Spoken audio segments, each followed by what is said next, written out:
नमस्कार, मैं हूं संजय शर्मा और आप देख रहे हैं 4 PM न्यूज नेटवर्क। पिछले दिनों आपने एक वेब सीरीज देखी होगी भोकाल।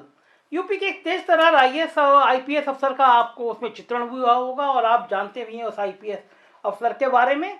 तमाम कहानियां उनको लेकर फिजाओं में तैरती रहती हैं। अफसर 56, एनकाउंटर स्पेशलिस्ट, ऐसे तमाम नाम उनके साथ जुड़े रहते हैं। हमने वो दौर देखा है उनका कि जब यूपी के बड़े से बड़े माफिया डॉन में उनके नाम को खलबली लेकर मचलती रहती थी। आप बिल्कुल सही समझे, हम बात कर रहे हैं नवनीत सिकेरा जी की। एडीजी नवनीत सिकेरा हमारे दफ्तर में और आज हम उनसे कुछ अनछुए पहलू पे बात करने की कोशिश करते हैं। सिकेरा जी, बहुत बहुत धन्यवाद आपका। आप तो बिल्कुल हीरो हैं, मतलब एक आईपीएस अफसर कम है और आप हीरो ज़्यादा नजर आते हैं। लेकिन मैं शुरुआत करना चाहूँगा एटा के उस गांव से जहाँ पे आपका प्रवेश हुआ। आप बड़े सामान्य परिवार में थे, गरीबी थी, आईपीएस बनने का ख्याल कहाँ से आया?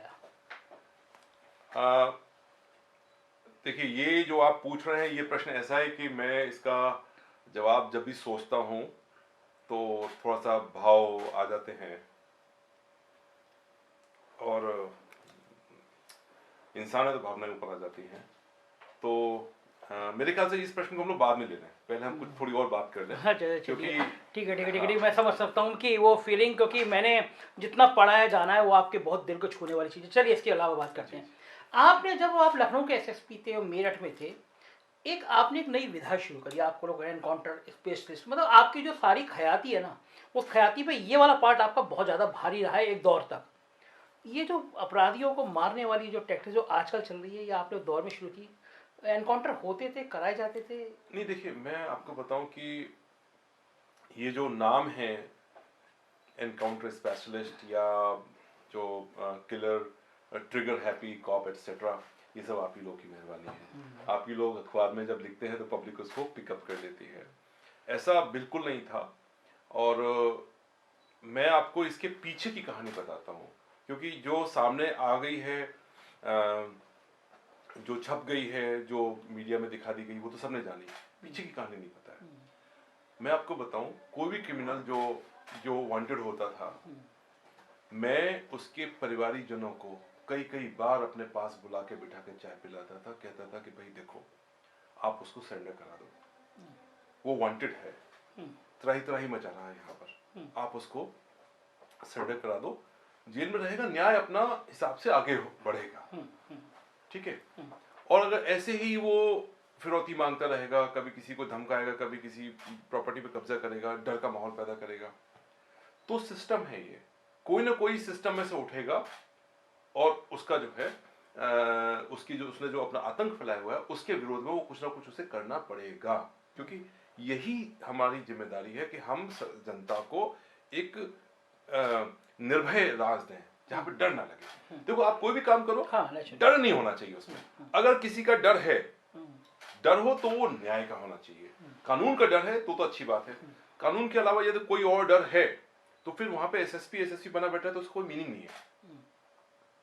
भय सिर्फ कानून का होना। लेकिन आपने तो अपना भय क्रिएट कर दिया। मेरठ में दिन दहाड़े आपने कचहरी में आदमी मार दिया। नहीं, मैं आपको वही बताता हूँ, फिर से आपको वही बताता हूँ। ये सब कहानियां हैं और ये सब कहानियां किससे बनते चले जाते हैं।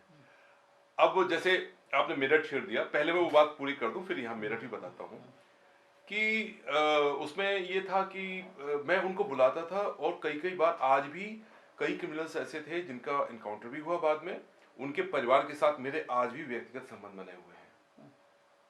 कारण यही था कि मैंने उनको हमेशा एक सही राह दिखाई। और बहुत से परिवार ऐसे थे जिन्होंने अपने लड़कों को, अपराधी की शुरुआती दौर में थे, कमरे में बंद कर लिया और फोन कर दिया, साहब आप आ जाओ।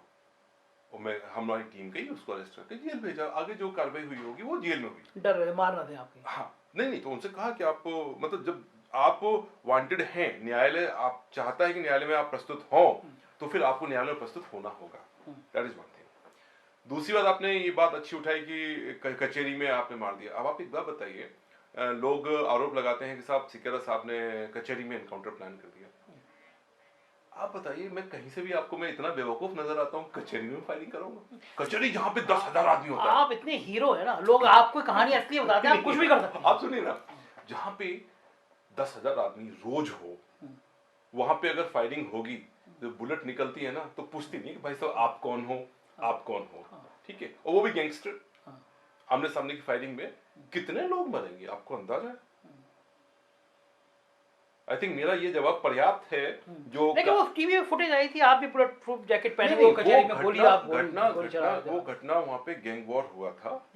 और मेरे घर के बिल्कुल पास थी कचहरी। तो पास इन द सेंस कि मुश्किल से 2 मिनट का रास्ता था मेरे घर से और वहां का। तो जब मैंने घटना सुनी वायरलेस सेट पे, तो मैं घर पे ही था उस वक्त, सादे कपड़ों में था, मुझे अभी भी याद है।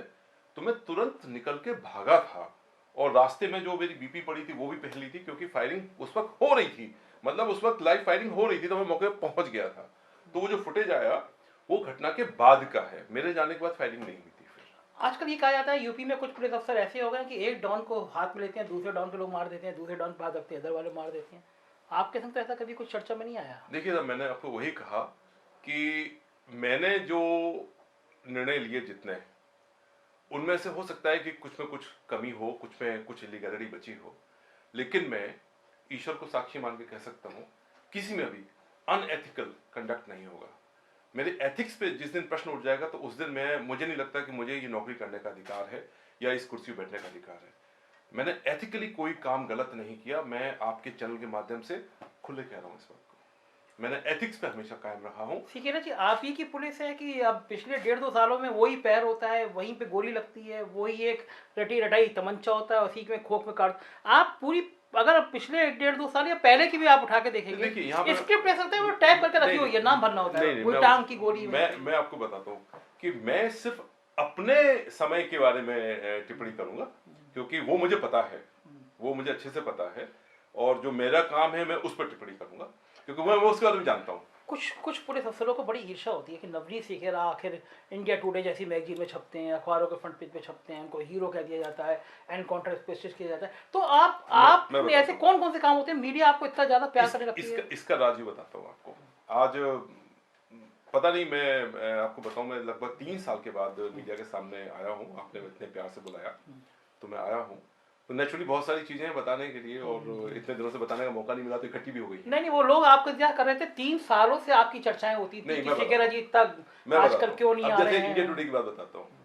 इंडिया टुडे में जो चर्चा हुई थी वो कुछ इस तरीके से हुई थी कि मैंने वहां पे देखा मुजफ्फरनगर में, वहां पर करीब 1700 1800 हिस्ट्री शीटर्स की लिस्ट थी, जो बहुत ज्यादा थी, क्योंकि जिलों में हिस्ट्री शीटर 200 300 250 ऐसे होते हैं।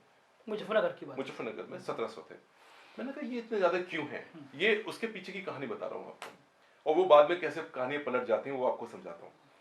कि तो मैंने कहा कि जरा इनका वो लेके आओ, सिजरा लेके आओ, दैट मीन्स की हिस्ट्री लेके आओ, कि इसमें से जो लोग हिस्ट्री शीट में इतने सारे हैं तो इतने मतलब अपराध भी तो होंगे। और संजय भाई, आप ये जान के आश्चर्य करेंगे, उन 1700 में से तकरीबन 500 लोग ऐसे थे जिनके ऊपर एक भी मुकदमा कायम नहीं था, और हिस्ट्री शीट खुली हुई थी। तो पहले मुझे बड़ा अचंभा हुआ। हमने कहा नहीं, ये लगता है तुम गलत लाए हो, ये जो है डेटा सही हो ही नहीं सकता। क्योंकि जब हिस्ट्री है ही नहीं, तो हिस्ट्री शीट क्राइम है ही नहीं, तो वो हिस्ट्री शीट कैसे बन जाएगी उसकी? तो my first objection was that मैंने अपने जो रीडर्स आपको थोड़ा सा टाइट किया। हमने क्या तुम लोग करते कराते कुछ नहीं हो, ये गलत लेके आओ, दोबारा बना के लाओ, 2 दिन का समय लो, लेकिन अच्छे से बना के लाओ। Again he came with the same data. बोला साहब नहीं है। तब उस दिन पहली बार ये विचार किया कि ऐसा कैसे हो सकता है कि जिसकी हिस्ट्री शीट ना हो उसकी हिस्ट्री शीट खोल दी गई, खोली गई। बाद में थोड़ा सा उसकी और तहकीकात की गई, तो पता चला कि ये जो प्रॉब्लम थी हमारे यहाँ, ये ब्रिटिश जमाने से चली आ रही है। अच्छा। उनके यहाँ हमारे पुलिस रेगुलेशन में एक व्यवस्था ये है कि यदि कोई आदमी लाइमलाइट में आया, जैसे प्रकाश में आया कि ये आदमी इसमें अपराध में शामिल हो सकता है, लेकिन एविडेंस नहीं है, तब भी खोल के तो उसमें नियम है कि उस पर निगाह रखी जाए। पुराने जमाने से 100 साल पहले, तो उसकी हिस्ट्री शीट खोल देनी चाहिए। अच्छा। तो आज की डेट में भी इसी का फायदा उठाकर जो हमारे कई बार पर्सनल रंजिश हो गई कि मतलब किसी ने पुलिस के खिलाफ बोल दिया, अच्छा तुमने पुलिस के खिलाफ बोला, तो उसमें उस क्लॉज का फायदा उठा के फटाक से हिस्ट्री शीट ठोक दी उसके ऊपर। तो ऐसे करके हिस्ट्री शीट जो है, या किसी का प्रेशर आ गया, कोई आदमी मान लो बढ़ रहा है, कोई तरक्की कर रहा है, उसके लड़के को हिस्ट्री शीट बना दो, खत्म कर दिया परिवार। तो उसको एक जिसे कहते हैं इंस्ट्रूमेंट की तरह यूज किया जाता रहा बहुत लंबे समय तक। मेरे पास कुछ लोग आकर आए और एक व्यक्ति थे, कोई प्रधान जी थे, वो लेकर आए। तो वो उस आदमी ने फुट फुट के रोया, बताया कि साहब मेरे 3 बच्चे थे, पहले ने सुसाइड किया तो दिल पे पत्थर रखा कि कोई बात नहीं अभी 2 हैं, फिर से बीच वाली लड़की थी उसने भी कर लिया, तो दिल फट के रोया साहब कि ऐसा मैंने क्या गुनाह किया था। और तीसरा था वो मंदबुद्धि बच्चा था उसका, और 2 बच्चे थे, दोनों मर गए। मेरा जिसे कहते हैं रूह कांप गई। मैंने कहा, फिर उसने बताया साहब मैं हिस्ट्री शीटर हूँ। तो पहले तो मुझे झटका लगा कि हिस्ट्री शीटर मेरे से क्यों बात कर रहा है। फिर उसने हाथ जोड़ के बताया साहब मैंने कभी कोई क्राइम नहीं किया, मैंने तो सर आज तक मक्खी तक नहीं मारी। तो उसके बाद से मैं हिल गया था। उसके बाद मैंने ये सब बनवाए सब, तो पता चला ये कहानी एक की नहीं है, बहुतों की है ये कहानी। तो मुझे लगा कि कुछ गलतियां हुई हैं। अब मेरे सामने यक्ष प्रश्न ये था एथिकल वाला, ये बात सब बातें मुझे पता थी। अब मैं इसको बात कहूं या ना कहूं, कहूं तो फिर मेरे ऊपर ही आनी है। मतलब मेरा पुलिस का परिवार है, मैं तो उसकी जिम्मेदारी से बच थोड़ी सकता हूँ, वो मेरी जिम्मेदारी है, हमारे लोगों ने तो किया है ये, वो आनी आनी है। तो एक ही यक्ष प्रश्न था कि मैं इसको खोलूं या ना खोलूं, बात को पी जाऊं या ना पी जाऊं। 3-4 दिन इस मंथन में मैंने बीते। अल्टीमेटली फिर मैंने कहा कि अगर मैं इसको पी गया तो शायद मुझे जिंदगी भर ये बात जिसे कहता है सालती रहेगी। तुम कुछ कर सकते थे, सिर्फ जो है कुछ कड़े प्रश्नों का जवाब ना देना पड़े, इसीलिए आप बच के भाग गए। फिर मैंने थोड़ा विचार किया, मैंने कहा कि इसमें इसको कैसे करें ताकि मेरे ऊपर कोई प्रश्न ना उठे। तो फिर मैंने कहा प्रश्न कौन उठाता है, मैंने विचार किया, मैंने कहा प्रश्न तो मीडिया उठाता है। तो मैंने वहां पे जितने मीडिया था उन सबको बुलाया एक दिन, और उनको मैंने घर पे बिठा के डिनर कराया, चाय पी, ऐसा कुछ था। और उनको मैंने अपनी अपनी जो मन में बात थी ये बात बताई कि देखो ये बात है, सच है, अब आप बताओ कि इसमें मुझे ये निर्णय लेना चाहिए या नहीं लेना चाहिए। I will go by the majority, जो आप लोग कह दोगे मैं वो कर दूंगा। And they like the idea. बोला साहब बिल्कुल करिए, जो जो आप सही है कर दीजिए। होता क्या है, जब एक आदमी हिस्ट्री शीटर बन जाता है ना, पूरा गांव से अलग हो जाता है। उसके बच्चे की न शादी होती है, न नौकरी होती है, समाज से अलग थलग जीवन, जिसे कहते हैं ना बिल्कुल, जिसे कहते हैं जिंदगी एकदम खत्म कर देना। वो स्टोरी डे टू डे करी थी आपकी, उसकी भी एक कहानी है। तो जब वो ये स्टोरी जब छोटे-छोटे अखबारों में छपी, तो फिर किसी मतलब लखनऊ में ही किसी को पसंद नहीं आई। अब ज्यादा डिटेलिंग में नहीं जाऊंगा। तो उन्होंने कहा कि देखो ये क्या हो रहा है, हिस्ट्री शीटरों के साथ बैठ के चाय पी जा रही है। तो उन्होंने भेजा उनको स्टोरी करने के लिए। तो जब वो वहां आए तो उन्होंने देखा, खुद उन्होंने उनसे इंटरव्यू किया, मैंने सब रिकॉर्ड्स दिखाए। तो वो बेचारे इतने भले आदमी थे, उनकी खुद की आंखों में आंसू आ गए। तो जो उन्होंने फिर सारे फैक्ट्स लेके जब वो चले गए, स्टोरी छप गई, 2 पेज की स्टोरी छपी। वो पहली बार मुझे इंडिया टुडे में छपने का मौका ऐसे मिला। हाँ, उसके बाद उन्होंने मुझसे बताया कि सर हम तो आपकी नेगेटिव स्टोरी करने आए थे। भेजा। तो वही होता है कि मतलब मैं अब इस मुकाम पे यहाँ आने के बाद मैं सिर्फ एक चीज मैंने महसूस करी है कि अगर आपकी नीयत साफ है तो ईश्वर कहीं ना कहीं से घुमा फिर के आपकी मदद ठीक है। आप सपने बहुत बहुत बड़े देखते हैं और शायद उसको काफी तक क्रियान्वयन भी कर लेते हैं। हमें याद है 1090 शुरुआत आपने की थी वुमेन पावर के लिए। तो इस तरह की आइडियोलॉजी आपके मन में कैसे आती थी, मतलब कैसे क्रिएट करते थे आप ये सब चीजें? क्रिएट नहीं, देखिए मैं आपको बताऊं, ऐसा नहीं है कि कोई चीज क्रिएट करते हैं। होता है क्या है कि देखिए हम सब लोग देखते हैं चीजों को, सामने देखते हैं प्रॉब्लम है, और फिर हम लोग ज्यादातर लोग हमें से ऐसे होते हैं, सोचते हैं यार है तो है, हम क्या करें, ठीक है। या फिर सोचते हैं अगर हम कुछ करेंगे तो बहुत लोड आएगा हमारे ऊपर, हम क्यों करें, चलने दो, हटाओ हटाओ, आगे बढ़ो। और मैं भी अगर आप इसको ऐसे देखो कि मैं भी अगर आगे बढ़ने की बात करता तो मैं वो हिस्ट्री शीटर वाली बात नहीं उठाता। और उसके बाद इस बात को कई लोगों ने समझा कि वो गलत हुआ है, तो इस परंपरा पे काफी नकेल हुई है कि अब लोग उस तरह की चीजें रेगुलेशन के हिसाब से शीट नहीं खोलते हैं। दूसरी बात, जैसे ये वाली बात आपने बताई 1090 वाली, ये भी ऐसे ही करके जो पीड़ित महिलाएं आती थी, लड़कियां बोल नहीं पाती थी, और कई वो बार बहुत अच्छा वो भी मतलब मैं आपको बताऊं, मेरे पास मैक्सिमम सिफारिशें मीडिया से ही आती थी। सब हमारे एक परिचित हैं, उनकी बेटी को बड़ा दिक्कत हो रही है, ये दिक्कत हो रही है, और एक दिन में 5-5, 6-6, 8-8, जब मैं डीआईजी था लखनऊ में, तो मैंने सोचा कि इतनी ज्यादा जब शिकायतें आ रही हैं, ये तो शिकायत वो है कि कितने लोग ऐसे जो मुझे सीधे अप्रोच कर सकते हैं, हाँ बता सकता हूँ आम भीड़ में ठीक, नहीं कर सकते ना। हाँ, ये 7-8 लोग तो ऐसे हैं रोज जो किसी के माध्यम से मेरे पास आ रहे हैं, इसका मतलब प्रॉब्लम गंभीर है। वही है। तो उसको मैंने महसूस किया, फिर मैंने इंटरव्यू किए लड़कियों के, एक टीम बनाई, तो उनको भी हमने करीब 10,000 लोगों का इंटरव्यू किया, 10,000 10,000 लड़कियों का इंटरव्यू किया, और सिर्फ लड़कियों का नहीं, हर एक एज ग्रुप की लड़कियों का इंटरव्यू किया, महिलाओं का भी इंटरव्यू किया। और ऐसा नहीं है कि एक ही ग्रुप से किया, डाइवर्सिटी, जो स्लम्स में रहने वाली महिलाएं थी उनको भी इंटरव्यू किया, जो अच्छे पढ़े लिखे फिकी मेंबर्स बड़े बड़े उनकी महिलाओं को भी इंटरव्यू किया।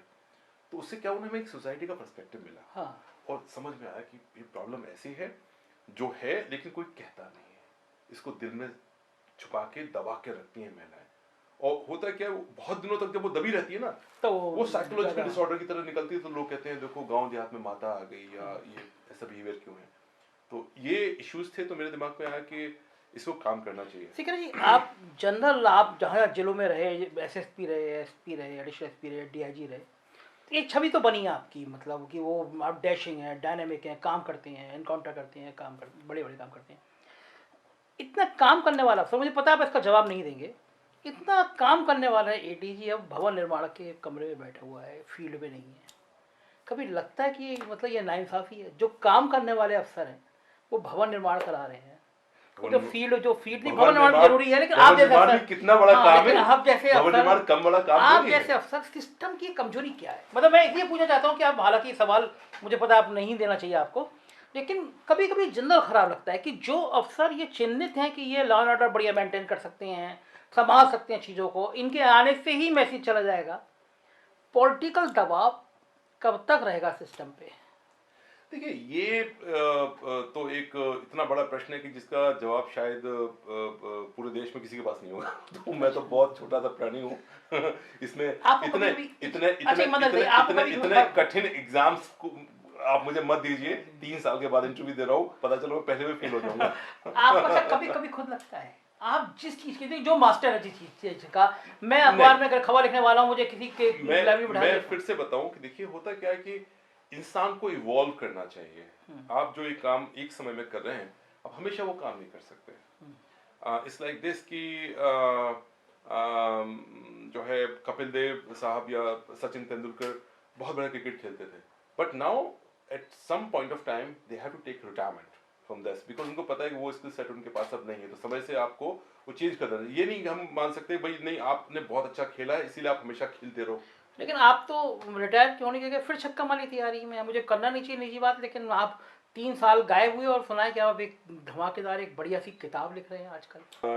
आई am so thankful to this idea, इस किताब को लिखने का, कि इसके चक्कर में मैंने अपने देश को समझ लिया, अपने देश की संस्कृति को समझ लिया, अपने देश के इतिहास को समझ लिया, और स्पेशली जिस कालखंड की ये बुक है उसके बारे में जितना मटेरियल था इंटरनेट पे या बड़े से बड़े हिस्टोरियंस के पास, मैं उनके पास जाके पर्सनली उनसे लिंक्स ले लेके मटेरियल मैंने इकट्ठा किया, रिसर्च पेपर्स पढ़े, आर्कियोलॉजिकल सर्वे ऑफ इंडिया की साइट पे गया, बहुत रिसर्च की, जैसे कहते हैं ना इन डेप्थ रिसर्च करी, सीखने को बहुत मिला। मतलब जैसे कहते हैं ना कि आप मेरे चेहरे पे खुशी देखें, आनंद की खुशी अनुभूति होती है कि मैंने कहा जो पिछले 4 साल लगाए हैं, और एक आप मेरा नेचर आप समझ ही गए हैं कि हम तो किसान हैं।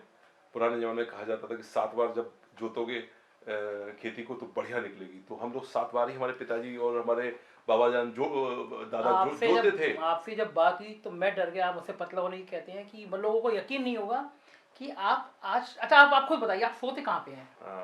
है ना, ये बड़ा मतलब ये है बात निजी, लेकिन लोगों को जानना चाहिए। आईपीएस अफसर मतलब लेविश बेड, लेविश बिस्तर, आप जरा बताइए, लोगों को यकीन नहीं होगा क्या। अगर मैं अपने जो मेरे घर पे मेरा असिस्ट बंदा है पूरन लड़का, मैं उसको अभी बोलूं मेरा बेड का फोटो भेज दो, आप यकीन नहीं करेंगे। हम ऐसे ही करें, बाकी लोगों को भी जानना चाहिए। मतलब मैं शुरू से जमीन पे सोता हूँ, जमीन पे सोते, हमेशा जमीन पे, बिना तकिए के सोते हैं, बिना गद्दे के सोते हैं आप? अब सर्दियों में गद्दा लगा, गर्मियों में गद्दा नहीं, गर्मियों में सिर्फ पतली सी दरी पे सोता हूँ, जिस पे हम लोग योगा करते हैं, इसको मैट, योगा मैट। आप उस पे सोते हैं बिना तकिए सोते हैं।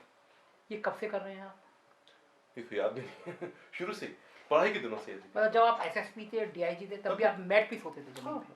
बिना तकिए के? हाँ, नहीं तकिया तो लगा लेते हाँ, कभी मतलब कभी, मैं लेकिन सोते बैठते थे। मतलब जमीन पे सोता था। जो गद्दे वाले बेड होते ना मुलायम वाले, नहीं आती उसमें मेरे को। गर्मी में एसी भी नहीं चलाते आप, सुना है? नहीं, एसी बहुत कम चलाता हूँ। मतलब रेस्ट ऑफ कोई गेस्ट आ जाए तो चलाऊंगा, generally I don't like AC. ये कुछ गड़बड़ सा नहीं है मामला? नहीं गर्मी में नहीं बैठना, नहीं, दरी पे सो साइनस जाना का मत प्रॉब्लम है मुझे, इसीलिए एसी नहीं चलाता हूँ। मतलब, लेकिन बाकी लोगों के लिए सुन की परेशानी वाली बात नहीं है। आईपीएस तो मतलब होता है राजा है, आईएएस आईपीएस राजा है, होता है उसके लिए पूरा पूरा सिस्टम उसके लिए, वो दरी पे सो रहा है, बिना एसी के सो रहा आपको है। मैं एक फोटो दिखाऊंगा। मैं जब लखनऊ का एसएसपी था तो एक घटना हुई थी, उसके बाद मैं इतना थक गया था 3-4 दिन के बाद, तो मैं ड्राइंग रूम में आया और बैठ गया। कुछ थोड़ा सा निराश भी था, जो प्रोग्रेस हुई थी उस घटना की, तो उससे निराश हो गया था, दुखी था थोड़ा सा। तो मैं जो है वहीं पे जमीन पे, मतलब मेज खिसकाई, ऐसे करके वर्दी पहने, जूते पहने, वहीं लेट गया ऐसे करके, ऐसे उल्टा होकर लेट गया। वो मैं सोता रहा काफी देर तक। तो बाद में मेरी हल्की सी आंख तब खुली जब मैंने देखा कि जो है पीछे से मेरी वाइफ आके ना वो शूज वूज खोल के ले जा रही है। उन्होंने कहा जगाना मत, सो जाने दो। I slept 4 hours. 4 घंटे में जमीन पे, बिल्कुल खालिश जमीन पे, फर्श पे सोता रहा। तो देखो अल्टीमेटली मुझे लगता है कि हम लोग ना ईश्वर का बनाया हुआ एक क्रिएचर ही है, तो हम लोग नेचर के जितने पास रहेंगे उतना अच्छा है। मैंने सुना है अभी भी आप रात के 12 बजे 11 बजे जिम करते हैं? अब जाऊंगा ना इसके बाद। रात में जिम करेंगे कितनी देर? नहीं देर तो नहीं, मतलब रोज तो नहीं कर पाते हैं, लेकिन कभी आधा घंटा, कभी पौना घंटा, कभी 1 घंटा, कभी अगर मित्र मंडली अच्छी मिल जाती तो 2 घंटे जिम करते अभी भी? ये जो जिंदगी की फिलॉसफी है सिकेरा जी, आपने जीवन का हर पहलू देखा है। मैं फिर पहली वाले सवाल पे आऊँगा। बहुत छोटा परवेश था, पिताजी बहुत साधारण स्थिति में थे, आईपीएस बनने का ख्याल कहाँ से आया? मुझे पता है कि बहुत सवाल आपको बहुत हर्ट भी करता है या दुख भी पहुँचाता है, पिताजी नहीं रहे दुनिया में। क्या मामला था, क्या कारण थी जब आपने सोचा था आईपीएस बनेंगे? देखिए आईपीएस बनने का तो मतलब आप ऐसे समझ लें कि आज मैं बड़ा दिल खोल के बोल रहा हूँ। इससे पहले कई बार चीज़ें आप, ऐसा नहीं है कि मैंने चीज़ें झूठ बोली हो, कभी झूठ कभी नहीं बोली कहीं, लेकिन कई बार होता है ना आप उनको बोलते नहीं है। लेकिन आज पता नहीं मेरा मन कर रहा है, नया साल है तो बोलूं। मेरे गांव में और मेरे घर में, पूरे गांव में मिला के जो सबसे बड़ा पद उस समय जब मैं कॉलेज में पढ़ता था तब की बात बता रहा हूँ, वो अभी भी शायद वैसे ही है, कोई फर्क नहीं आया। सबसे बड़ा पद जो हमारे यहाँ होता था वो आर्मी में, फौज में जो है सोल्जर का, या पुलिस में सिपाही का। इससे ऊंचा पद हमारे गांव में कोई है ही नहीं। मैं उनके बीच में पला बड़ा हूं। तो आप हमेशा ध्यान रखिएगा, इंसान सपने उतना देखता है जितना उसको आसपास दिखता है, उससे थोड़ा ज्यादा है। बिल्कुल ठीक, बिल्कुल सही। हम जो चीज अपने आसपास देखते हैं उससे थोड़ा ज्यादा है। थोड़ा ज्यादा। अगर वो पुलिस में सिपाही हैं तो हम सोच रहे हैं हम सब इंस्पेक्टर बन जाएंगे। इससे ज्यादा देख ही नहीं सकते, मतलब इससे ज्यादा आप कुछ विजुलाइज नहीं करेंगे, विजुलाइज ही नहीं करेंगे उससे।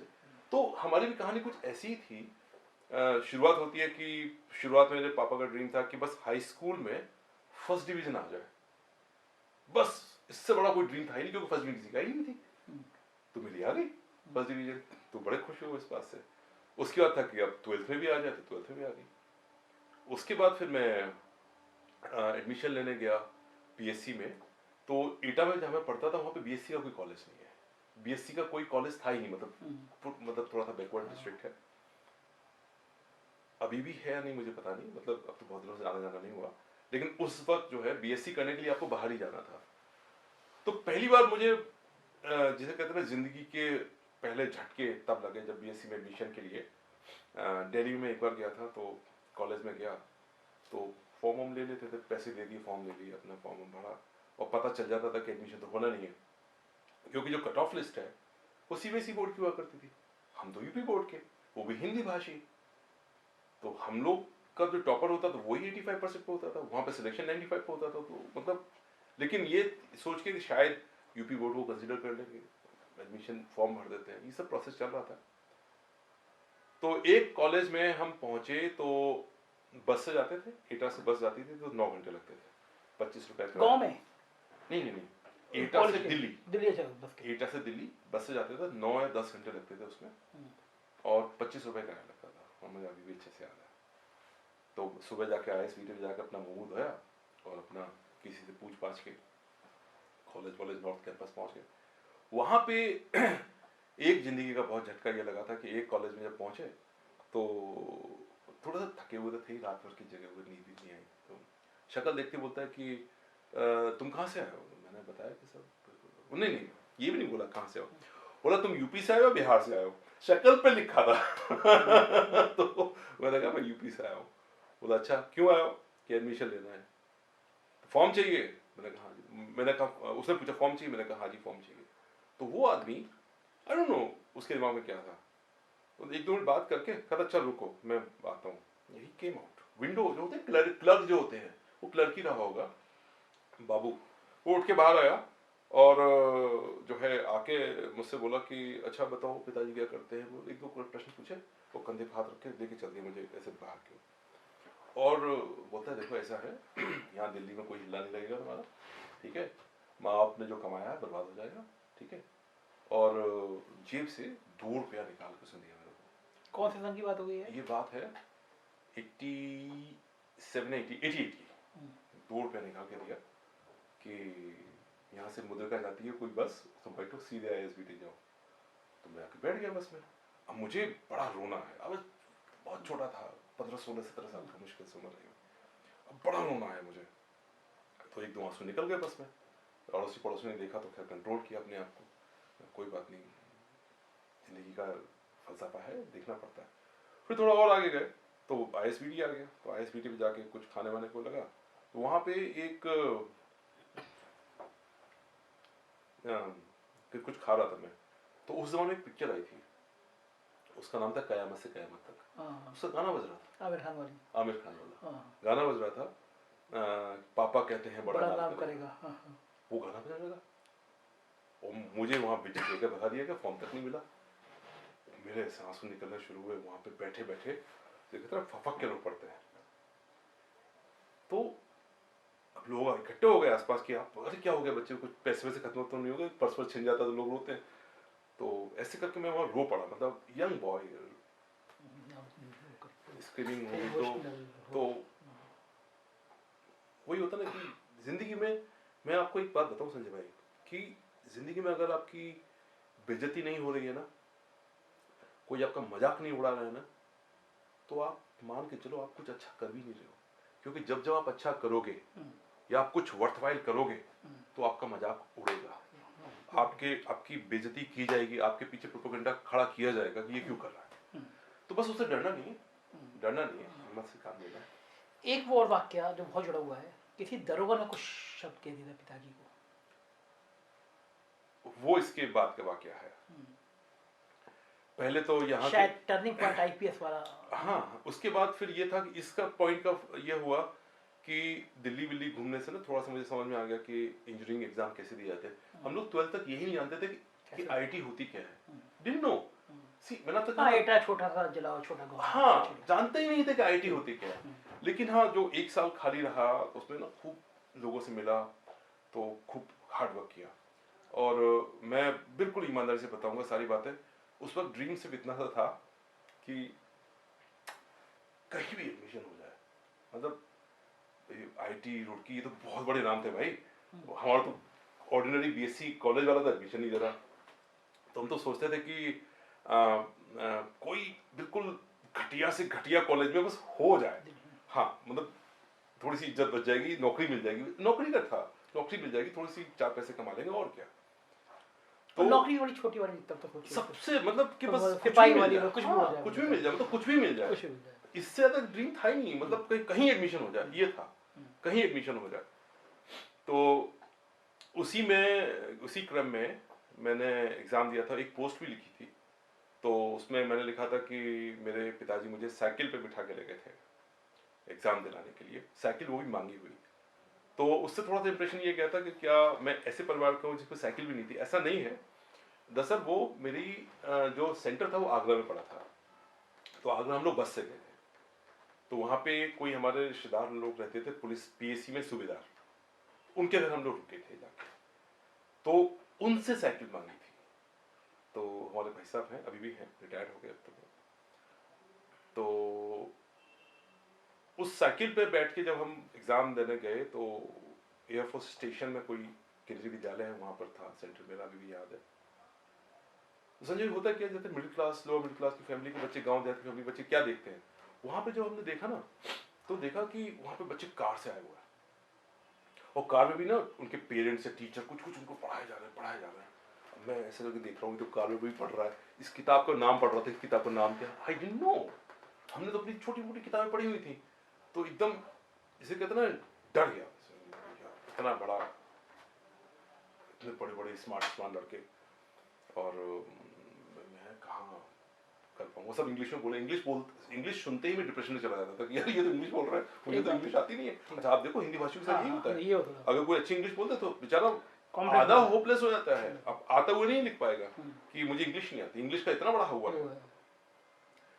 तो जब ये हो रहा था तो माय फादर समझ गए इस बात को कि ये इनके मतलब नर्वस हो रहा है, ये बड़ी बड़ी गाड़ियां ये सब देख दाख के, तो हमको दूर ले गए वहां से, बड़े समझदार इंसान थे मेरे फादर, दूर ले गए, वहां बैठा के उन्होंने कहा कि देखो, नवनीत कहते थे हमसे वो, ये हमने तुमको, मेरे को कहा कि इधर बैठो, उन्होंने कहा नवनीत हमने तुमको देखा है मेहनत करते हुए, तुमने इतनी मेहनत की है, रात तुमने मेहनत की है, तुम्हारा पक्का हो जाएगा, आराम से। अच्छा पिता ने कहा, हाँ, डरने की जरूरत नहीं, बढ़िया से एग्जाम दो। फिर उन्होंने कहा कि मैं अभी उधर खड़ा हुआ था, मैंने इनकी बातें सुन रहा था, बहुत से लड़के तो यहाँ सिर्फ ताजमहल देखने आए, चिंता मत करो एग्जाम दो। तो फिर मैंने हिम्मत करके एग्जाम दिया, एक पेपर हो गया, दूसरे पेपर में थोड़ा सा बुखार हो गया, पापा तुरंत गए साइकिल पे, गोली लेके टैबलेट खिलाई मुझे, मैंने लिटा दिया वहीं पे घास में कि बुखार न चढ़ जाए, लेकिन बस ईश्वर की बहुत कृपा थी। और वहाँ से पापा बैठे हुए, 2 दिन का एग्जाम होता था उन दिनों, तो हमसे बोले, फिर वो मैथ्स के ऊपर के बाद ही बोल दिए थे, बोले कितना हुआ, हमने इतना कर दिया, बोले तुम्हारा हो जाएगा, रुड़की है ये, रुड़की में ऐसे नहीं होता, बोले नहीं हम बैठे हैं यहाँ पे, हम सबसे पूछ रहे हैं कि तुम्हारे कितने हुए, तुम्हारे बहुत हुए, हो जाएगा तुम्हारा। पिता की मेहनत तो पिता का सपना था। हाँ। है ना, वो शायद ईश्वर की कृपा से। बहुत नाजुक विषय है ये सिकेरा जी के लिए। पिता को बहुत प्यार करने वाले अफसर हैं वो, मैंने उनकी पर्सनल ज़िंदगी में, मुझे इंटरव्यू के बीच में पूछने नहीं चाहिए सवाल, लेकिन ये सवाल इसलिए मैं पूछ रहा हूँ कि खास तौर से नौजवान पीढ़ी और जो रिश्ते आज टूट रहे हैं, पिता का पुत्र से रिश्ता बहुत अलग अलग हो गया है। एक आईपीएस को आप देखिए, जानिए, महसूस करिए, उनकी आंखों में आंसू हैं, वो इंटरव्यू बीच में पानी पी रहे हैं, केवल उस पिता की याद में कि जो साइकिल से बिठा के अपने बेटे को लाया, एक एक पल को महसूस कर रहा है। तो आप उस रिश्ते की गहराई को महसूस करिए। और इस दौर में इस आईपीएस के अलावा एक पिता पुत्र की कहानी, इसीलिए मैं इस इंटरव्यू को ब्रेक नहीं कर रहा हूँ बीच में, भले वो न सिकेरा जी न समय भावुक हो रहे हैं। सिकेरा जी मैं सॉरी, मैं आपको इसलिए मिला रहा हूँ, लेकिन इस दौर में पिता और पुत्र का रिश्ता जब आप लोग को सब कुछ भौतिकता में बह गया है, एक कोई इंसिडेंट मुझे याद आ रहा है, किसी दरोगा ने कुछ पिताजी ने कह दिया था, वो जब मैं शायद वो आपकी लाइफ का टर्निंग पॉइंट था, रुड़की में चला गया था मैं, तो रुड़की में पढ़ाई शुरू कर दी। उसके बाद मेरे फादर ने उनका रिटायरमेंट आ रहा था, तो उन्होंने अपना रिटायरमेंट के बाद जो ग्रेजुएटी वगैरह होती है वो सब निकालने को के कहा कि चलो एक मकान बनवा लेते हैं। तो एक छोटा सा मकान जो है बनाना शुरू किया, तो प्लॉट लिया था, तो उस प्लॉट पे उन्होंने बना दिया। तो चूँकि वो ब्लॉक में ही थे, काम करते थे, तो ब्लॉक की जानकारी उनको ठीक ठाक थी, तो ठीक ठाक तरीके से उन्होंने अपने लिया। लेकिन कुछ थे उस वक्त पड़ोसी लोग, कुंडा भाई लोग, दादा भाई लोग, उन्होंने काफ़ी प्रॉब्लम खड़ी कर दी। तो अल्टीमेटली जब ऐसी प्रॉब्लम खड़ी हो जाती है तो फिर आप पुलिस के पास ही जाते हैं। तो हम पुलिस के पास कभी गए नहीं, बहुत डर। तो फिर मेरे फादर ने हमको फ़ोन किया, उस ज़माने फ़ोन भी नहीं होते थे, तो फ़ोन भी वो पीछे किसी क्या करो तो खबर कर देते थे कि वहाँ चले जाओ। तो मैं भी इंजीनियरिंग करके पास आउट हुआ ही था उसी साल, ये बात शायद 93 की है, हाँ 93 की, या 93 की या 94 की, दो में से एक। मैं इंजीनियरिंग में पास कर चुका था। तो हम अकेले नहीं, 5-6 लोग मिलके गए थे। एक डिप्टी एसपी साहब थे, उनसे मिलने के लिए। इट वॉज नॉट दरोगा, ही डिप्टी एसपी। दरोगा वॉज नाइस, मतलब जो सच है वही बताऊंगा आपको। उसने कहा था वो आप बिल्कुल सही हैं, थोड़ा सा आप उनसे मिल लीजिए। तो वहाँ हम मिलने गए, तो वो पहले से ही जिसे कहते हैं प्री कंसीव्ड तैयारी थे कि हमको क्या बोलना है। तो मेरे फादर ने जब हम लोगों बात की तो मैं जगह ही नहीं थी खड़े होने की, मैं खड़ा हुआ था सिर्फ। तो उन्होंने बातचीत में मेरे फादर ने कहा कि सर देखो, जो लोग वहाँ झगड़ा कर रहे हैं आप उनको बुला के उनसे पूछो कि तुम्हारा कोई पेपर है, कोई रजिस्ट्री है, कुछ होना चाहिए ना, लोकल स्टैंडर्ड क्या है। मेरे पास सब रजिस्ट्री है, आप देख लो एक बार। उनके पास क्या है वो आपको दिखा दे और आप देख लो। उनका अपना सीधा था कि मुझे कुछ नहीं पता, कि अगर झगड़ा हुआ तो मार की लाठी बंद कर दूंगा। पिता से बोले सबके सामने ऐसे। तो मेरे फादर ने ऐसे करके कागज दिए कि सर आप प्लीज एक बार देख तो लो। तो कागज के वहां पर ऐसे फेंक के मारा, वो ऐसे उड़ता हुआ उनके मुंह पे लगा के। वो बहुत कष्टदायक था। देखो होता क्या ना, कभी भी किसी बाप की उसकी बेटे के सामने बेइज्जती नहीं करनी चाहिए। वो बहुत कष्टदायक था, उसको ऐसा नहीं करना चाहिए था। काम नहीं करो ठीक है, कोई बात नहीं, but don't insult my father. तो मेरे फादर ने फिर यही कहा कि देखो आप, मतलब सब लोग घबरा गए एकदम से, लाठी मार के बंद कर देंगे, सब बातें हुई और बहुत कुछ कहा उसने। मैं खड़ा हुआ था, तो मेरे फादर ने एंड में, देखो होता क्या है कि उनके पास क्या था, कुछ भी नहीं, ले दे के मैं ही था, मैं इकलौता लड़का हूँ और तो कोई था ही नहीं आगे पीछे। तो उन्होंने कहा कि सर आप मेरी मदद नहीं कर सकते तो कम से कम आप मेरी बेइज्जती मत करिए, मेरा लड़का भी रुड़की से क्लास 1 इंजीनियर, यही शब्द थे। तो दिस मैन ने जो है इतना गंदे तरीके से बोला, ऐसे इंजीनियर अच्छा धौंस देते हो, मारे मारे फिरते हैं, निकलो यहाँ से वरना बाहर निकलो, कुछ गंदा बोला। तो बस पापा को हाथ पकड़ के वापस ही ले आया बाहर, की इससे बेइज्जती की जरूरत नहीं है, बाहर चलते हैं। फिर मैंने युवा था तो मैंने कहा पापा चिंता मत करो, ये 200-300 गज जमीन है, इसके पीछे आप लड़ रहे हो, आप मुझे समय दो। कॉन्फिडेंस आ गया था तब तक, रुड़की से आने का, कंप्यूटर साइंस से था उस पर, कॉन्फिडेंस बहुत था कि अब तो, क्योंकि अच्छे कॉलेज में जाने का फायदा ये होता है कि ना कॉन्फिडेंस बढ़ता है कि आपको ये पता होता है यही तो है बेस्ट, यही तो बेस्ट। हाँ तो इनको देख लिया आपने। तो मैंने कहा मैं 1 साल का समय दो, इससे बढ़िया जमीन खरीदेंगे, इससे बढ़िया घर बनाएंगे, आप चिंता मत करो।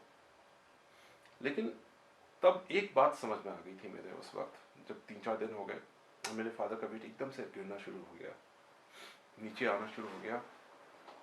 तो मेरी मदर को एहसास हो गया कि इनको ना कोई बात ऐसी चुभ गई है कि, तब मैंने सोचा इस बात को। और उस दिन एक जिंदगी का बड़ा फलसफा समझ में आया, बचपन में ही, जल्दी ही उम्र में समझ में आ गया कि हम लोग जो युवा होते हैं ना, हम लोग सपनों में जीते हैं, हम ये करेंगे, हम वो करेंगे, हम वो करेंगे। लेकिन एक बुजुर्ग रिटायर्ड आदमी के पास सपने नहीं होते, उसके पास यादें होती हैं। उनकी जो शानदार यादों की जर्नी थी ना, छोटे आदमी थे, बड़े इज्जतदार थे, कभी कोई जिंदगी में ऐसा काम नहीं किया कि किसी को सामने नजरें झुकानी पड़ी हो। उनके आखिरी चैप्टर पे बड़ी बेइज्जती हो गई थी उनकी, और उसको वो जैसे कहता ना कि आपका जो रिस्पेक्ट था, इज्जत तो थी उनके पास, और क्या था वो आपने छीन लिया। वो भी किसके सामने, उसके अपने ही भतीजों के सामने, जिनको पढ़ा लिखा के बड़ा किया, जिनको बताया कि आप पढ़ो लिखो, आप न्याय से चलो, उन्हीं के सामने आप बेइज्जत हो गया। तो जैसे कहते हैं ना कि आपने उनका जो ऑनर होता है ना, रिस्पेक्ट, वो खत्म कर दिया। उस दिन आपके मन में ख्याल आया वो नहीं करना चाहिए था। तो मैंने कोशिश की, उस वक्त के जो एसपी साहब, डीएम साहब, सबसे कुछ इसमें हो, जैसे आम आदमी जाता भागा फिरा, कुछ हुआ नहीं उसमें, अल्टीमेटली कुछ भी नहीं हुआ। फिर एक दिन जाके कहीं किसी मंदिर में, मैं माँ काली का भक्त हूँ तो उनके मंदिर में जाता हूँ, तो मैं मत्था टेके हुआ था, अंदर से एक ख्याल आया कि तू क्यों नहीं बन सकता, कर तैयारी। तो वो जुनून फिर पैदा हुआ। और यहाँ ये बात तो क्या मैंने बताई है, आपको जान के आश्चर्य होगा, जुनून से तैयारी की और कोई कोचिंग नहीं ली मैंने। कोई कोचिंग नहीं। एक किचन थी, वो कुर्सी मेज आज भी है, 30 रुपए की कुर्सी मेज बनवा के लाया था मैं। 30 रुपए की मेज और कुर्सी अलग, कुर्सी तो थी पहले से, वो कुर्सी मेज आज भी है मेरे, आज भी रखी हुई है, आज भी संभाल कर रखी हुई है, याद है इससे जुड़ी हुई। और कमरे में बैठ के जिद में, जुनून में फोकस करके तैयारी की, ईश्वर को साक्षी मान के। और मैं बहुत इस बात का शुक्रगुजार हूँ कि मुझे बहुत दिया, मतलब मेरे पापा के जीते जी मैं आईपीएस बना, इसी कार्ड में बना। और मैं एक बात बताना चाहता हूँ, जो मेरी जिंदगी का सबसे बड़ा अचीवमेंट मैं मानता हूँ उसको, कि एक दिन पुलिस का एक अदना सा अधिकारी मेरे पापा को गाली देके बाहर निकाल रहा था। बीच में अपने डीजीपी थे विक्रम सिंह सर, हाँ। तो उनको कहीं से पता चल गया था इस कहानी के बारे में, तो बोले कि ये मैंने सुना है तुम्हारे बारे में। बोलते हैं माय सन, मैंने ये सुना ही, इज इट राइट? मैंने कहा सर ये बात सही है और बिल्कुल सही है। बोले अच्छा बाबूजी का नंबर क्या है? वो डीजीपी थे उस पर। बोले बाबूजी का नंबर क्या है? ये नहीं बोला तुम्हारे पिता का नंबर क्या है, मैं उनके द्वारा दिए गए सम्मान को लाइफ कभी मैं नहीं भूलूंगा। बोले बाबूजी का नंबर क्या है? मेरे सही नंबर है। तो मैं सोच रहा था कि डीजीपी सर है, अभी बताएंगे, फोन मिलाएंगे ना, खुद डायल किया। बोले मैं विक्रम सिंह डीजीपी बोल रहा हूँ। हमारे पापा समझ ही नहीं पाए, वो सोच भी नहीं सकते थे कि डीजीपी फोन कर रहा था उनको। तो उन्होंने फिर कहा दोबारा कि बाबूजी प्रणाम, मैं पुलिस महानिदेशक उत्तर प्रदेश विक्रम सिंह बोल रहा हूँ, आपका बेटा नवीस सामने बैठा है। तब उनकी समझ में आया कि कौन बोल रहा है। तो जब उन्होंने बाबूजी कह के प्रणाम करके उनसे बात की, उस दिन मेरी आंखों में आंसू आए थे कि आई थिंक कि ईश्वर ने जो किया, जैसे किया, अच्छा किया। मुझे लगता वो है सबसे मीठा पल है डीजीपी ऑफिस में मेरा, और उस पल को मैं हमेशा याद करता हूँ, हमेशा याद करता हूँ। और दिल सम्मान से भर जाता है कि उच्च अधिकारियों को इतना बड़ा दिल रखना चाहिए। फिक्र जी बहुत आज भावुक हुए मुझे भी। आप मतलब जो लोग आपको एक बिल्कुल रफ टफ, एक डॉन और एक माफियाओं को लड़ने वाला देखते हैं, वो आज आपकी इमोशनल बातें देख के हैरान होंगे। लेकिन ये जो अंदर भाव है आपके, क्या आपको लगता है ये भावनात्मक भाव है इंसान को और अच्छा इंसान बनाती है ना? जो इंसान सेंटिमेंटल नहीं होता, भावनात्मक नहीं जुड़ा होता। देखिए इंसान के अंदर अगर इमोशंस नहीं है ना, तो वो फिर इंसान ही कहाँ बचा। इंसान को जानवरों से अलग क्या करती है, कौन सी एक ऐसी वृत्ति है जो उसको अलग करती है? क्योंकि हमारे अंदर भावनाएं हैं, हम लोग दर्द समझते हैं, महसूस करते हैं। मुझे लगता है इंटरव्यू हम लोगों ने आज बहुत लंबा किया। बस एक आखिरी सवाल, जिंदगी में अब और क्या चीज़ है जो आप पाना चाहते हैं? क्योंकि आपने फेमस, वैभव, आईपीएस, बढ़िया सुर्खियाँ सब बटोरी है, अब क्या चीज़ बची जिंदगी से जो आप चाहते हैं? मैं मतलब संजय भाई, ये प्रश्न आपने वो पूछ लिया जो कि दिल के बड़े करीब होता है। मैं अक्सर जब अपने घर से निकलता हूँ तो एक छोटा सा मंदिर पड़ता है, मैं हमेशा मत्था टेकता हूँ उसमें। अलावा जब ट्रांसफर हुआ था तो मेरी किस्मत की बात है, घर से निकलते ही फिर एक छोटा सा मंदिर, दुकान में छोटा सा मंदिर, अभी भी एक दुकान में छोटा सा मंदिर है, मत्था टेकता हूँ। और जब मैं मत्था टेकता हूँ, जमीन पे टिकाता हूँ, आपको मैं दिल की बात बता रहा हूँ, सच्ची बात बता रहा हूँ अंदर से, मैं हमेशा यही कहता हूँ कि मतलब मैं कहाँ था, मेरे साथ के लड़के भी गाँव में ही हैं, या बेटा चुप है, आपने मुझे इतना कुछ दे दिया। मैं पिछले कई सालों से ये सोचता हूँ कि कुछ मांग लूँ, हिम्मत नहीं पड़ती मांगने की। अब क्या मांगूंगा, मतलब अब ये सोच के कि मैं कुछ मांगू, मुझे खुद ही शर्म आती है। अकेला मैं ही थोड़ी हूँ दुनिया में, इतने सारे लोग हैं। तो बहुत मुझे बहुत मिला है। बस ईश्वर से मेरी यही प्रार्थना है कि जितना सम्मान मुझे आपने दिलवाया है, आखिरी सांस तक इस सम्मान पे मैं खरा उतरूं, मेरे से अनजाने में भी इतनी सी भी गलती ना हो कि जिससे इस सम्मान पे कोई ठेस पहुंचे। बस जीवन ऐसे ही करते हैं। बहुत धन्यवाद। आप लोगों का प्यार मिला है, ऐसे ही मिलता रहे। धन्यवाद, आज बहुत अच्छा लगा मुझे आपसे बात करके। ये तो सिगेरा जी मन ही कर रहा है ये इंटरव्यू ख़त्म करने का, लेकिन मैं जानता हूँ कि आप लोगों के पास भी एक इंटरव्यू को सुनने की सीमा होती है। बहुत लंबा इंटरव्यू हुआ, लेकिन मैं चाहता हूँ ये इंटरव्यू मैं आपको बिना किसी काट छाट के सुनवाऊँ, क्योंकि इसमें एक IPS अफसर से ज़्यादा एक बेटा है, बेटे का जुनून है, पिता की आँख के सपने हैं और बेटे का उन सपने को पूरा करने का प्रण है। ये एक फिल्मी कहानी रख सकती है आपको, लेकिन आप देख रहे होंगे कि सिगेरा जी जैसा बहादुर अफसर कम से कम इस इंटरव्यू में 5 से 6 बार उनका गला रूधा, आंखों में आंसू आए। ये भावुक पल का जो वो अपने पिता को याद कर रहे थे। मुझे यकीन है कि आपको ये इंटरव्यू पसंद आया।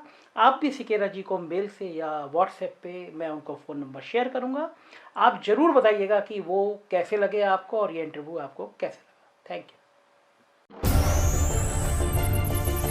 अगर आप बेबाक और निष्पक्ष खबरें देखना चाहते हैं तो हमारे चैनल को सब्सक्राइब करें और बेल आइकन को दबाएं।